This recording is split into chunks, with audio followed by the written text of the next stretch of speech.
alaykum og'aylar. Bugun bitta tiko kelgan o'zganda mana. Hozir qildik, hamma yo'q cho'tka ishladi. Rasxotini o'lchayapmiz mana.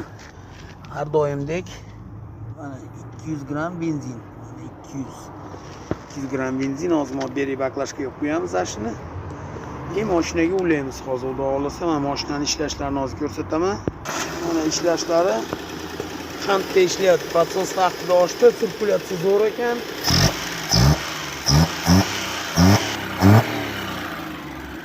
Ishlash qand xudo xolasa, rasxotini o'lchaymiz. 0,0 qilib qo'ydi hozir xudo xolasa. Mana 0,0 ko'ramiz kelganda necha oldik.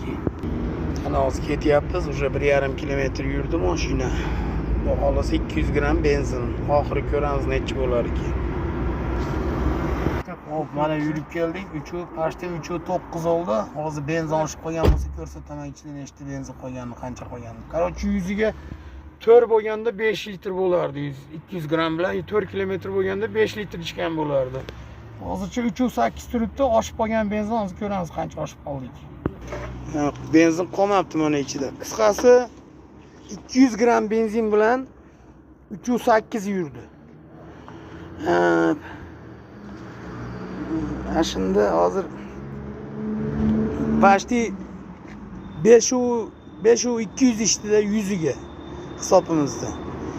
5.5 ham deb to'g'raylik ana mana mash mashina, mash tiko mana mash motor ishlashni eshitdinglar.